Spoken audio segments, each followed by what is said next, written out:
Vous écoutez France Bleu Picardie matin. Il est 7h26 et Baladons Picardie s'arrête toute cette semaine à Saint-Quentin. On va aller prendre un bon bol d'air frais en plein centre-ville. On retrouve Valentine Meyer avec Marjorie Richard qui fait partie de l'Office de tourisme de Saint-Quentin.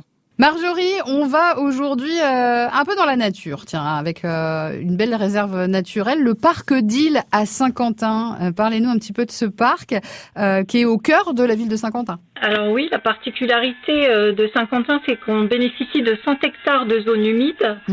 Alors pourquoi les marais d'Île ? Bien parce que la Somme traverse la ville à cet endroit particulier et son faible débit occasionne donc des marais. D'accord. Les marais d'Île, en fait, c'est trois choses différentes, on peut dire, puisqu'il s'agit donc de 48 hectares de réserve naturelle proprement dite. Ouais, donc, c'est énorme.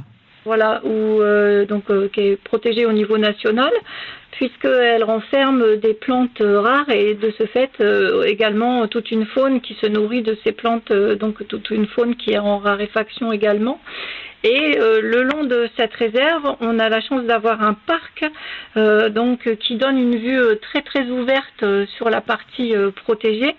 Donc on a la possibilité d'avoir à la fois les observations nature, donc ça fait le bonheur à la fois des amoureux de la nature, des photographes animaliers, mais aussi des familles, puisqu'il y a aussi des grandes allées plus familiales où on peut maintenant faire aussi de l'acrobranche. Il y a des jeux pour enfants. Super. C'est aussi pour les familles avec les chiens en laisse, il n'y a aucun souci.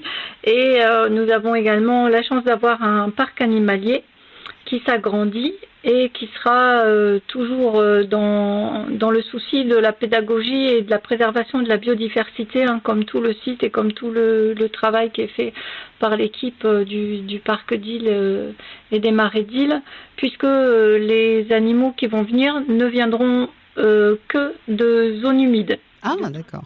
Continent, mais que de zones humides, et on est dans les alliances d'échange d'animaux pour, à chaque fois que ce sera possible, prêter des animaux pour la biodiversité, pour la reproduction. Et puis en amont du parc, parce que donc on a ce parc et cette réserve où coexistent plusieurs écosystèmes, donc on a des roselières, des carissés, avec toutes les faunes qui sont attachées à ces milieux spécifiques. Ouais. En amont du parc, on a ce qu'on appelle les eaux libres, où il y a le canoë club, l'aviron, mais aussi l'étang d'Île. Et sur l'étang d'Île, en saison, on peut bénéficier de visites en back-cove. Alors, qu'est-ce que c'est que ce drôle de nom ? C'est en fait un bateau à fond plat, spécifiquement étudié pour les marais. Pour les étangs, et donc on peut avoir des visites guidées et s'approcher le plus près possible par les petits chenaux de la fameuse réserve naturelle protégée, avec des explications donc d'un guide nature.